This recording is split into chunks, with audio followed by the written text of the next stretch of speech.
everyone. Welcome to the Cynthia Linox Show. I am your host, Cynthia Linox, here to remind you again that this is the best season of your life. You'll never get tired of me saying that because you know what? If you forget or if you are not mindful that it is, then you will appreciate me reminding you every time you tune into this show that it's the best season of your life. And once you become conscious of that, you start looking around and your positive thinking just will take on an uptick, and you start looking as to at the reasons why it is the best season of your life. So it's a little therapeutic. It's something that it's kind of like an exercise, a motivator that can incentivize you so that you can make it again the best, make it the thought of it that it's the best season of your life. So you're going to hear me saying that every time I sign on this show, and again, you will appreciate it. Before I go any further, you're going to have to kind of give me a little bit of slack here. For some reason, I have this kind of a dry tingling cough, whatever. Not cough, it's like it's like clearing my throat. So every once in a while you're gonna hear me do that and also take a sip of water because it kind of soothes it a little bit. As a matter of fact, last week when I went back and watched the show, I thought, I was doing it also. It was happening then, but I really did not give it any life. And then I also noticed that I was taking a sip of water like every 10 minutes. I'm like, what's up with that? But anyway, I'm going to pay attention to that and follow my husband's recipe. He said that I should make myself some hot tea, and that will kind of soothe it and so forth. So anyway, just bear with me while I go through that. But this show, as you know, is for you. This show has to do with everything you, everything me, everything the self. Why? Because we don't talk about the self. It's something that we simply don't talk about, because the moment you begin to talk about yourself and to become aware of who you are and so forth, people frown on that. They see it as arrogance or prideful and so forth, and that's not the idea. The idea is really growing into the knowledge of who you are and becoming your true authentic self. Because when that happens, you start taking full responsibility of yourself, of your life, of your decisions, of your thoughts, of everything, and you begin to feel empowered. And with that empowerment comes freedom to be your true authentic self. Because truth, as I have shared many times, truth is not collective. Your truth is unique to you, and what works for you may not work for me. You see, but it's your truth is unique to you. So you have to figure out, you have to discover, you have to go through this journey of self-discovery to know who you are, your unique individual signature. Your DNA is so accurate and precise and uncompromising. No one has your fingerprint. No one has your DNA. You are unique to who you are. And once you come to realize that and accept that, it's not even a matter of accept, because once you know it is what it is. You are your unique individual person. Then you start really taking responsibility for who you are.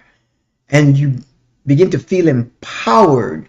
You'll discover that you can do things that you never even thought about, things that you would need a crutch or a scapegoat or whatever. No, you will begin to realize that you have the creativity, you have the wisdom, you have the strength, you have the courage You have the chutzpah to be. And once that happens, of course, you feel empowered.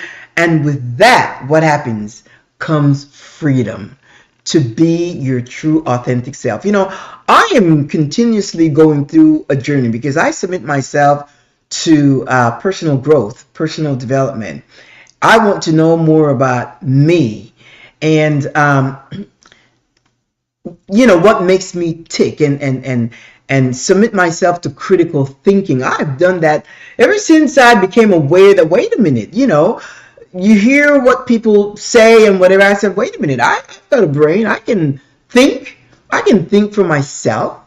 And once I kind of discovered that, but I'm talking about critical thinking, not just a thought, but critical thinking skills, where you start exercising critical thinking in every area of your life. So someone asked me, they said, they said, you talk a lot about a journey of self-discovery. And they wanted to know, what do you mean by that? What do you mean by a journey of self-discovery? What is it? First of all, what is a journey? And how do I know that I'm on this journey? And what am I looking for? And what should I expect to discover? And how do I go about it? And how do I know that I have already started, that I'm already on the path of this journey of self-discovery? It's something that I want to do, they said, but how do I know? What should I look for? What are my clues? And so forth. Now, you know that I don't tell you what to do, but I can share with you what I did and what I discovered and how it worked for me. And what I have learned is, when you embark or when you start asking questions about a journey of self-discovery, that means you're ready.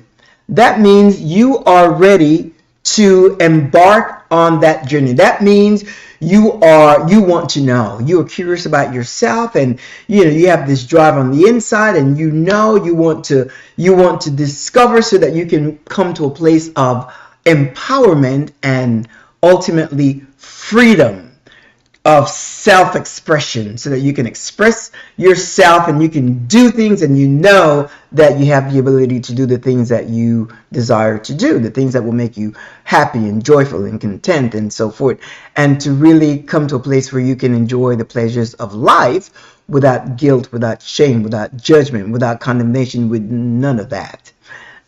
So I said to this person, I said, well, it starts with really being consciously aware of everything around you. You must be consciously aware. Listen to people's conversations. Listen to your own conversation. Ask yourself, why do I think the way I think? Are those my thoughts? Listen to people's comments. Listen to people's claims. Listen to people's cliches, the cliches that we share, that we say all the time. Does it make sense to you? Is it okay with you? Something as simple for me, something as simple as rest in peace. When I start unpacking that, that's not something I would say. I did back then, but then it made no sense to me, because once I submitted to critical thinking, I'm like, no. When someone is deceased, they're not resting. Again, that is my reality. They're not resting, they're dead. So I will never say, and this has been long time ago, you will never hear me say, rest in peace. No, not at all. If the person is dead, they're dead. But everybody says rest in peace, and it's something that is socially acceptable. It's accepted socially, and it's a cliche, R.I.P., rest in peace, or rest in paradise, whatever.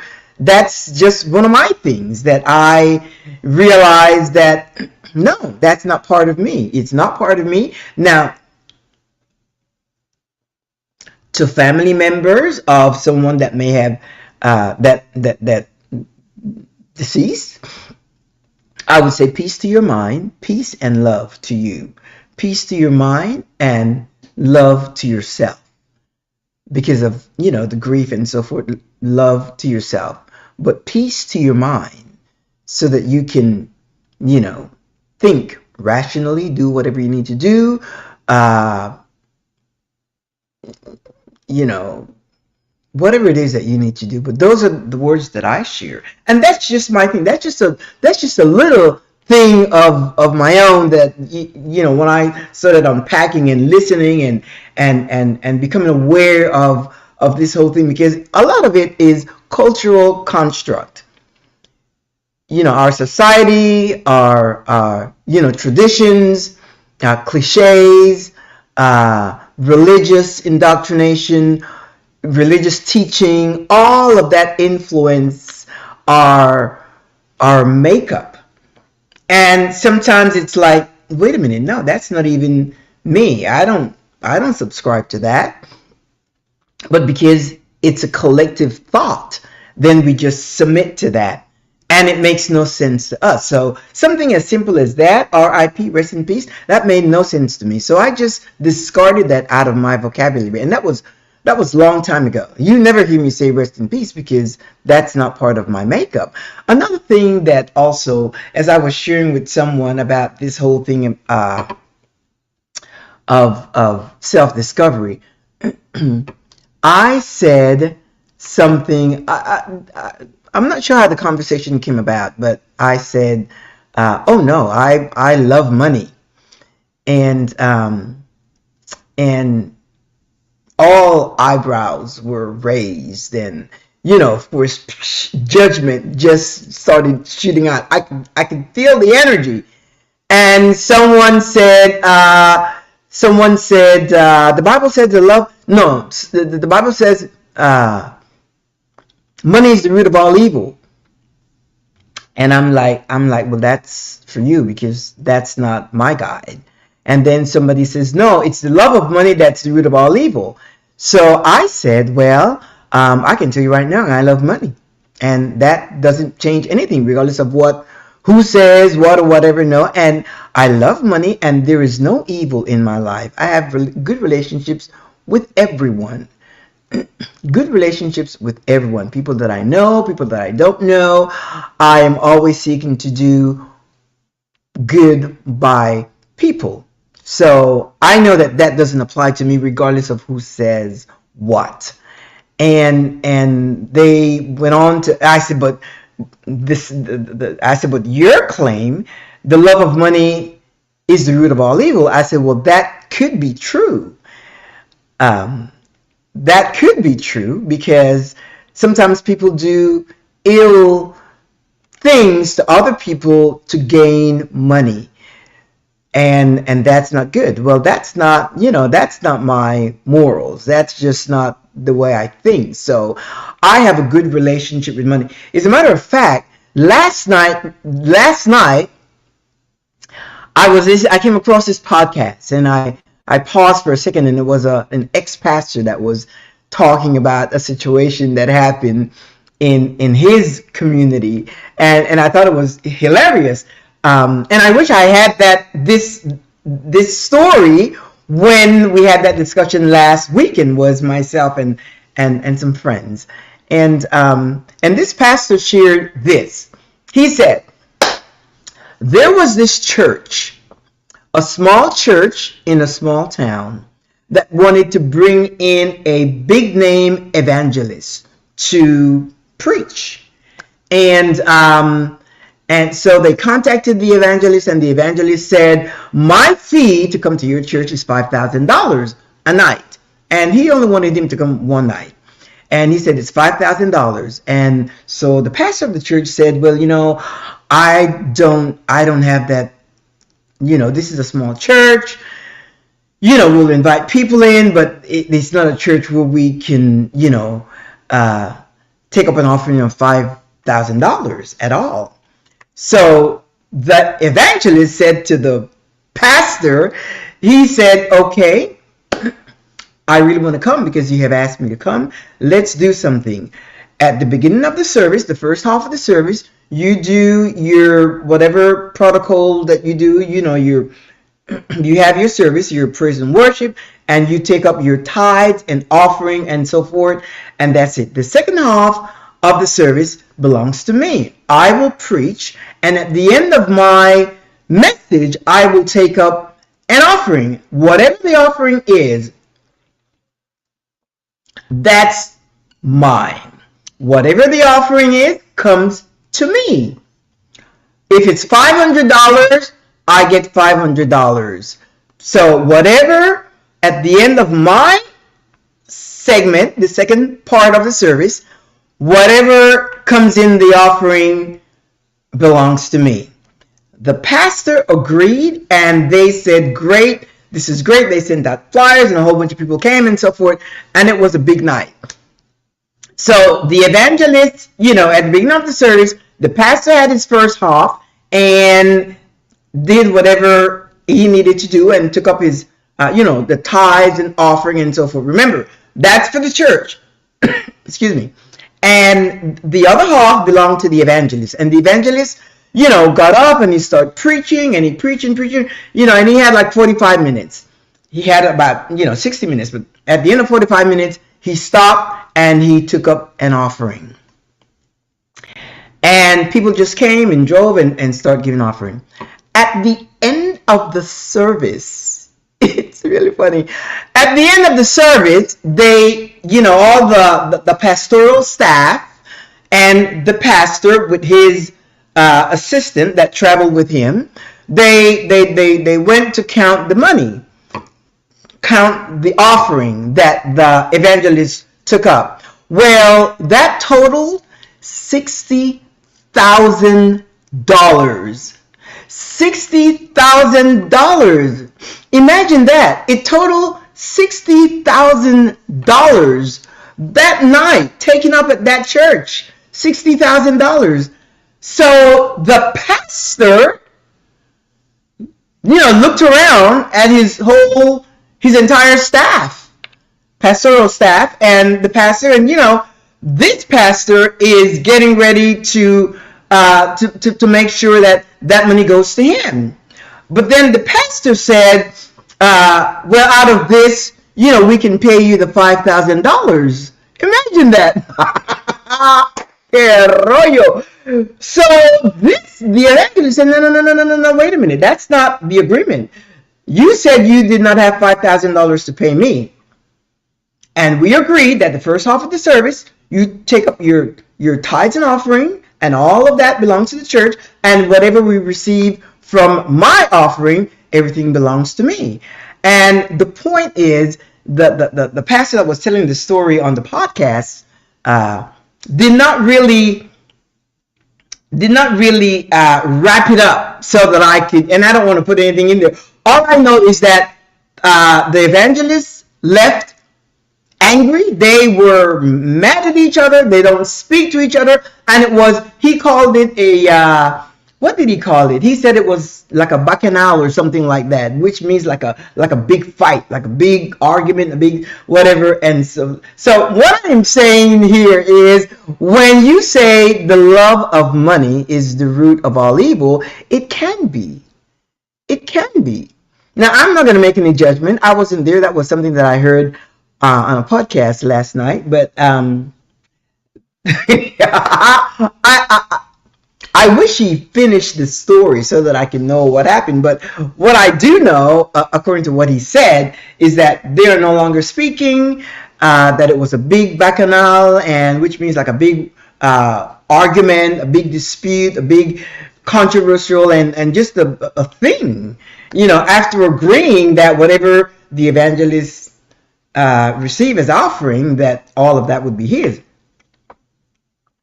Now, if it was $500, I guess there would not have been any issues, but it was $60,000 that was received that one night. Imagine. So when you talk about the love of money is the root of all evil, I would say the love of money can be the root of all evil. That's why people do crazy things. Sometimes, people do crazy things for money. But that's not my experience. That's not my reality. My money, and it's just like when somebody says money cannot buy you happiness. Money, yes, of course it can. Money can allow you to spend time with your loved ones. It can give you and your family a wonderful vacation. If a family has a health situation, it can allow you to seek the best health care for that family member. That's why people, if they have a health situation, they sometimes wind up having to sell their house and their property and stuff, because why? They need money. So money can bring you happiness. It all depends on how you unpack it, but that's the way I unpack it.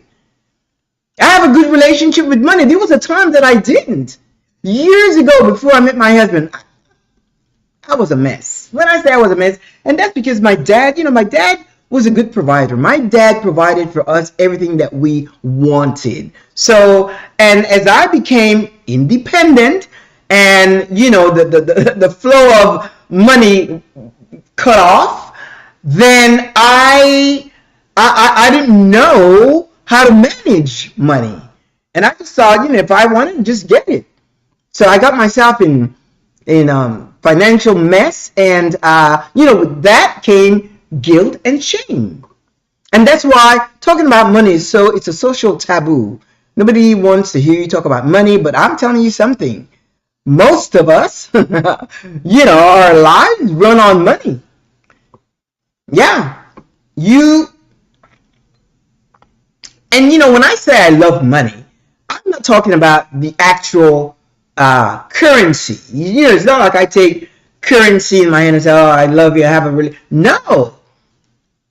Money is a tool. As a matter of fact, currency is becoming almost obsolete. As a matter of fact, I forgot where it was. I went to a place to buy something. It was a eatery or something like that, and certain things I just like to pay with cash.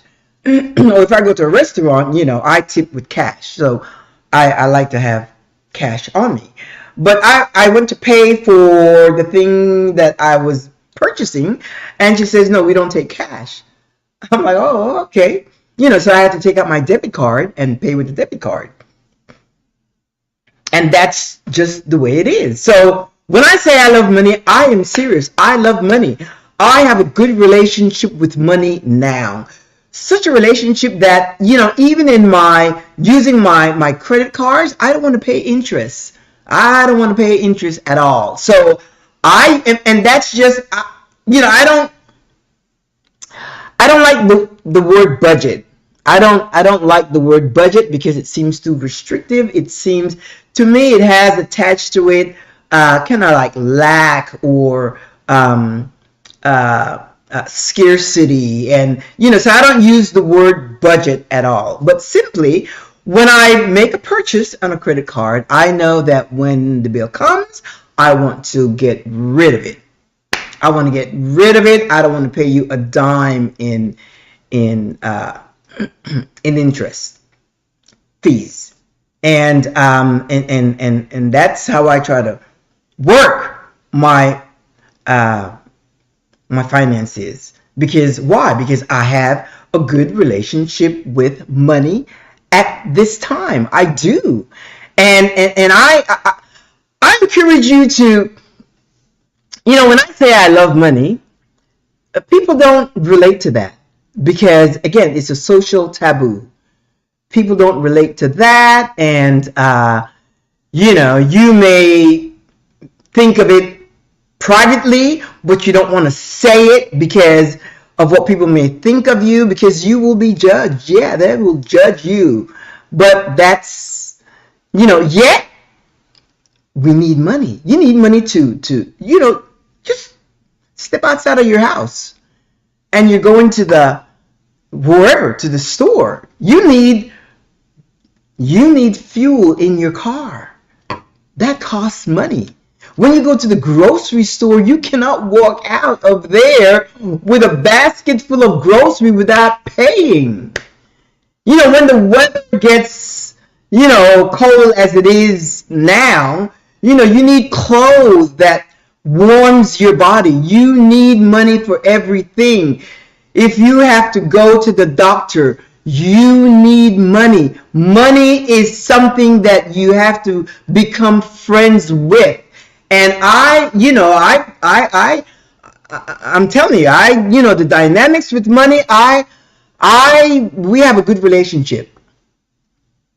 Money and I have a great relationship because I want money to do the things that I want to do. And I am not afraid or shy or ashamed to put that out there, to express that I love money. And I can tell you right now, there is no evil in my life. There is no evil in my life. There's none. No evil, the love of money is the root of all evil. No, that is not my reality. So you see, I had to unpack something like that. To tell myself, no, it doesn't matter what collectively everyone thinks. It doesn't matter who said what. That is not my reality. And I made that clear to myself. Again, a journey of self-discovery. I had to discover that for my own self. I had to discover that. See, when you start discovering these things for yourself, about yourself, you begin to feel empowered.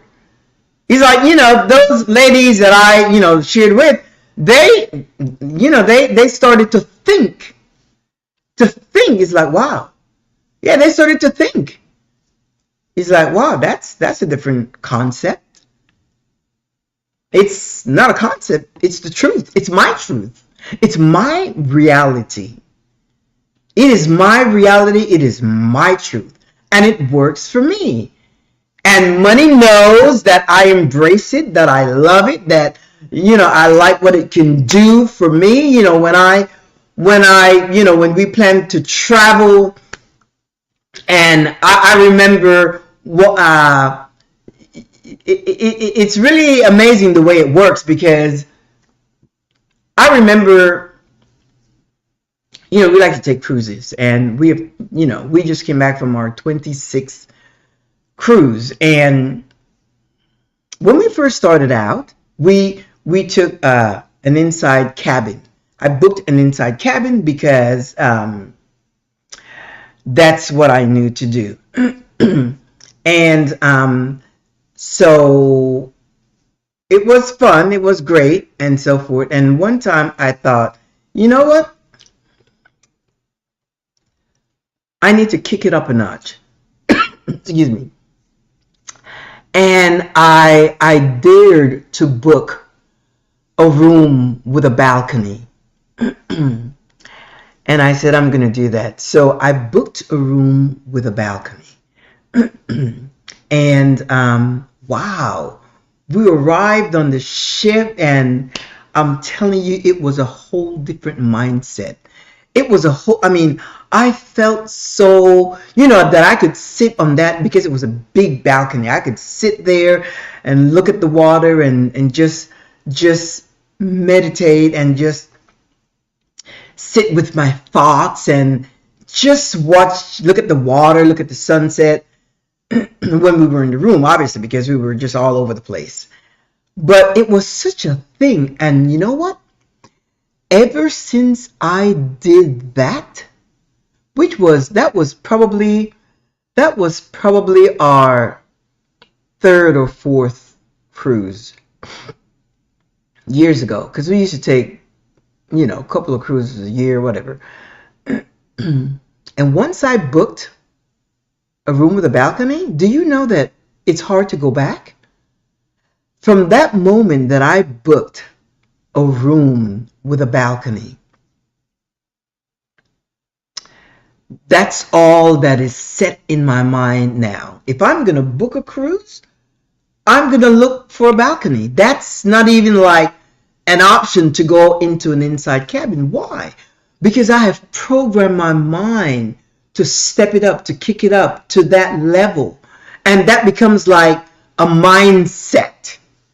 You don't have a room that you want, that you like, Cynthia, unless it has a balcony. And I'm not sharing this. I'm not even going to make any kind of excuses. I'm not sharing this I'm just telling you, this is what happens. This is how money responds to you. And it's like, because it knows it's energy. It's all energy.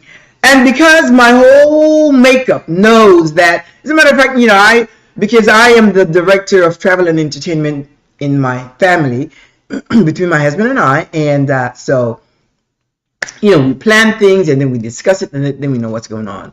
And then once I have everything put together, we sit and I tell him this is what we're doing, whatever, and then we agree on all that. And he said, well, where's our room? And I would be like, this floor close to the elevator. We have a balcony. And he would be, oh, okay, and he gets impressed because but that's become a norm.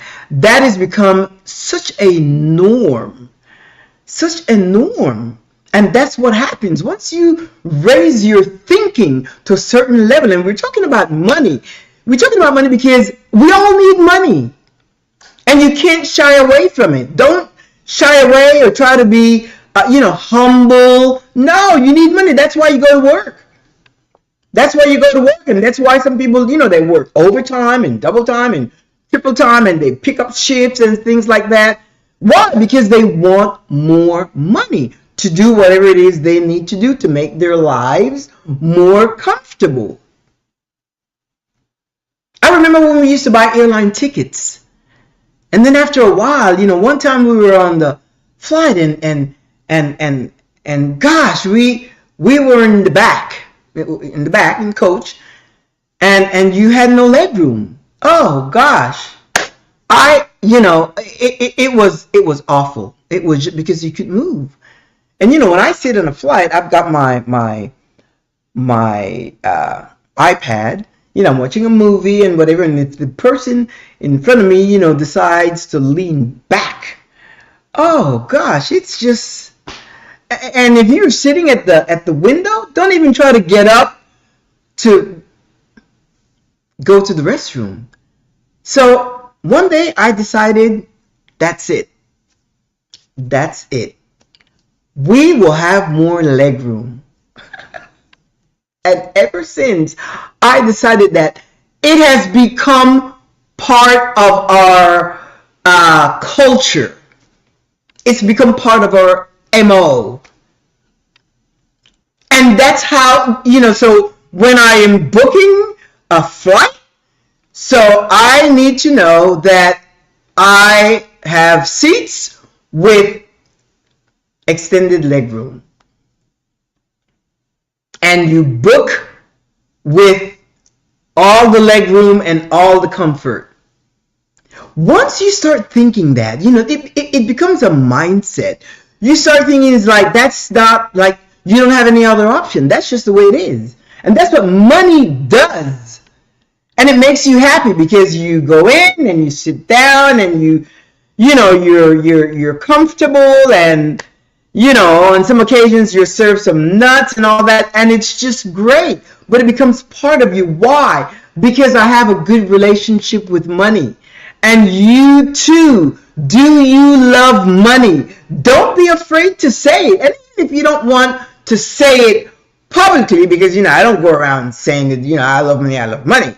That conversation started because of something. The point is, that was my contribution, and from that, a whole bunch of other stuff, comments erupted, and everyone had their little things to say, and again, I'm sure I walked away with being judged, but I'm okay, because you know what? That's my reality. That works for me.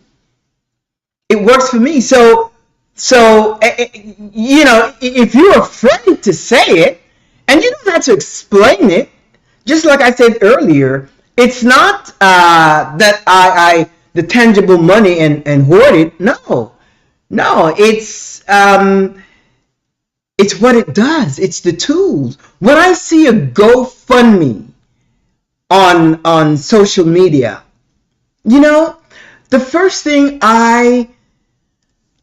that comes to my mind, if it's somebody that I know, if I feel, moved to, in my mind to give, is gratitude. And why? It's because it makes me happy that I am able to contribute to that person. But why? They need money to do whatever it is they need to do. Whether it's to get out of a situation, or I just got a GoFundMe for someone I don't even know. That person is a family member. I don't know her. It's a daughter of a cousin, and yeah, I discussed it with my husband, and I said, you know what?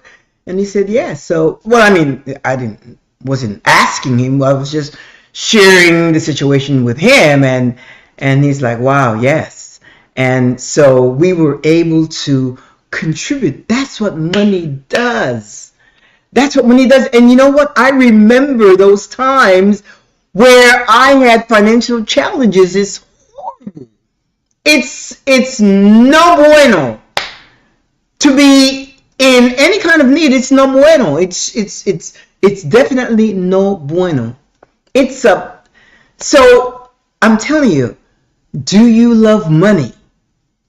Do you love money? So that's one of the things, talking about self-discovery. I discovered that about me, and the more I would talk about it, or just really embody it for the things that I want, I need, I desire, all of that, it just keeps manifesting and attracting and coming toward me. Why? Because I don't refute it. I don't reject it. I don't say, well, I don't need to. People say, well, I don't need to be rich. I just need to have enough money to take care of my family. But you're buying the lottery. And if you won $150 million, I'm telling you, you will not regret it. So be honest with yourself. And don't worry about what other people say. Be honest with yourself. Today we're talking about money. Do you love money? But that's integrated in the whole concept of knowing who you are, discovering who you are. Discovering who you are and giving yourself the freedom of self-expression. And when I talk about money, money is an integral part of all of our lives. That's why you get up at, 3, 4, 5 o'clock in the morning to go to work. Why? Because you need money. You have a mortgage. You have a car payment. You have kids to raise. You have tuition to pay. You have insurance to pay. And you want to take your kids to Disney World. It costs money. And the more familiar you become with that, the more you acquaint yourself with that, you will know that, yes, money does buy happiness. At least that's the way I break it down. Money does buy happiness. Why? Because of what it allows you to do. When I go on a trip with my husband, it brings me happiness. And again, just because I'm the one that put all those things together, I want to make sure that he has enough. My husband is very tall. I want to make sure that he has enough leg room, that he's comfortable, and I want to make sure that I arrange things just to make it comfortable for both of us. It costs money. So don't be shy. Don't be afraid. Don't be, feel some kind of way that, people are going to judge you because you love money. Yes, I love money. Do you love money? Think of it.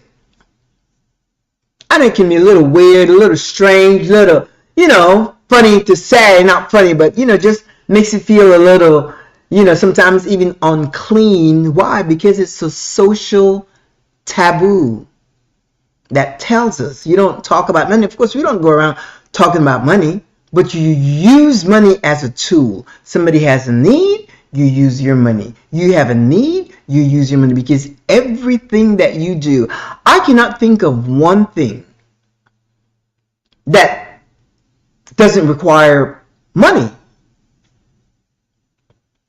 that doesn't require the use of money.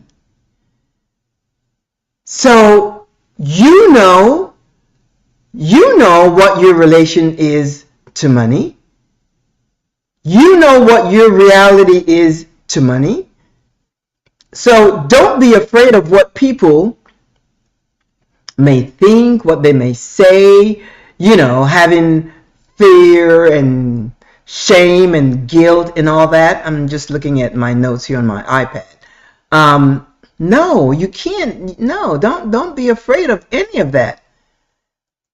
That is a traditional mindset. And that's another thing also, as you go through this journey of self-discovery, that traditional mindset, it all depends on where you want to go and what you want to accomplish. But that you'll get rid of that traditional mindset, because just like I shared earlier, like people say, rest in peace. That's a traditional mindset. That doesn't work for me, because it's not part of my makeup. It's not part of my personality. I'm a little more dynamic. I'm a little more thoughtful. And based on the situation, I would address and create my own words of depth and wisdom and inspiration and motivation. I create words that will really touch somebody's heart. And that's what I do. I give myself the freedom to do that.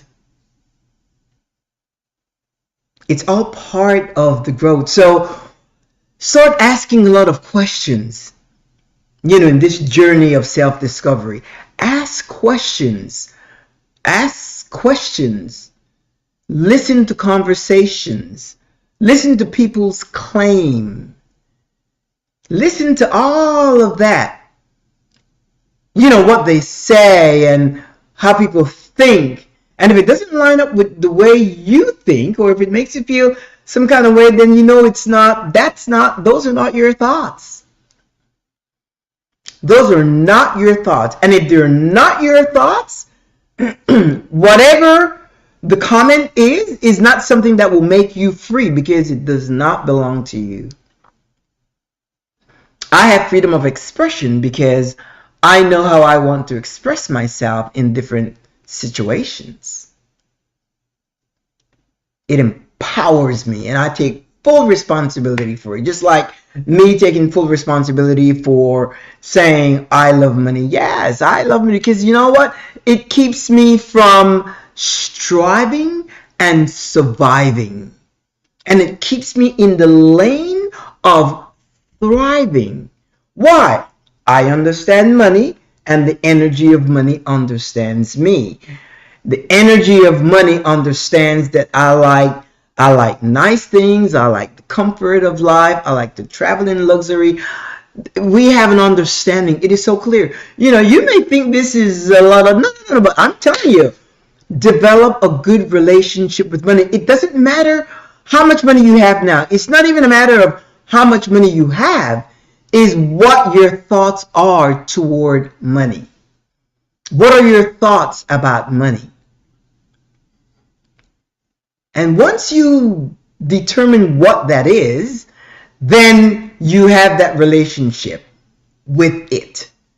It's just like I shared in the beginning. All I knew was the book of an inside cabin, and that was great because that was my first cruise.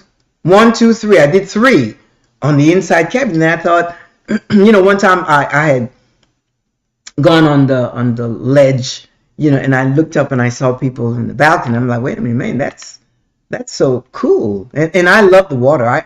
I could just sit and look at the water, and I get so creative, and my mind just and then I thought, wow. I said, next cruise we're going to do a balcony, and I would say the next 23 up until now. That's what we've had. Balcony. Money rewarded my desires. Rewarded my wants. There's nothing wrong with an inside cabin, but these are just the little pleasures of life. And you cannot be apologetic about it. You just can't. That's why comes a point where you have to be bold and bodacious and courageous and confident, and know that you will just go through life being who you are, your true authentic self, and enjoying the pleasures of life unapologetically. So, I'm going to leave you with this, my friend. Do you love money? Now, you may choose to say it another way. That's just how I say it. That works for me. And I don't go around saying I love money, but if the conversation comes up, yeah, I'll make it clear without an explanation, unless somebody says, well, what do you mean by that? And then I just give them my take, my truth, my reality. And whatever your reality is, because as I always say, I don't care what you think, what you claim, what you believe, that is for you. That is for you. I know what works for me, and you ought to know what works for you. And that's how you know that you're on this journey. Start questioning everything. You have to be consciously aware of everything in your life, of everything. Listen to conversations. See how you respond to things. Consciously aware. That's why I say you have to live life intentionally. You can't just go through life living by default, because what happens? You become part of the collective. You become part of doing things the way everybody does it. And it won't be anything unique to you. You'll get the same results. But if you want to have a dynamic life, then you have got to discover the magic within you. You have got to discover the magic within you, and you work it. It takes courage to do that. But then again, if that's what you want, if you have begun this journey, then I encourage you to keep treading, move forward. Don't back up. Don't hesitate. Don't procrastinate. Every day do something different. That's different. And once you find yourself in that mode as a natural part of your makeup, then you go on to the next thing. Some people need to learn to say no. And no, as you know, is a complete sentence. So you may need to start with that, saying no. Just saying no. And to the things that you desire, then you say yes. So with that, my friend, I'm going to leave you with this. Money is your friend. Money wants to friend you. Like you do on social media. So friend money. Friend money. And don't hesitate. Friend money. And even if you have to take whatever, if you have an extra $5, go and buy yourself something, or put it aside so that you can, save it up to get something that you want. And you treat yourself to the things that you desire. And the more you do that, the more money will be attracted to you. It will come to you. You will attract it and manifest the things that you desire. I am telling you what works for me. You may have a different experience, but whatever it is, it will work for you. And with that, I'm going to leave you today. Now, this show is aired every Thursday at 2 p.m. Central Standard Time. Now, if you miss us on a Thursday, 2 p.m. Central Standard Time, see those icons on the bottom over here? Facebook, LinkedIn, YouTube. Here it is. Over here. Yeah. You can always go on here and pick it up 24/7. If you would like to drop me a note, go to my website. It's thecynthialinoxshow.com, and scroll to the bottom of the page, and there is a little box there where you can jot a note and share whatever you want with me. For those of you that have written and mentioned how much you enjoy the show, I do appreciate it. I do appreciate you sharing, because it is encouraging. It seems like I have a little community here of people, because I know you and you know me, and I know that you're on this journey, and sometimes you don't have someone to talk to because it's too big of a deal. You want big things, and it's just hard to share it with people that don't have the same vision for themselves. Some people just want to be left alone. They just want to live their lives, and that's it. But you want other things. Even just getting to know who you are, so that you can have the freedom to go out and to just go into the world and be and be self-expressive, and empowered to do the things that you want, and be fulfilled to live a meaningful life unapologetically. And with that, I'm going to sign off by saying ta-ta, au revoir. See you next week, same time, same place. And have a great weekend, and live your life unapologetically. So, hasta luego, amigos. Ta-ta, au revoir. Pórtense bien todos. And I will see you next week.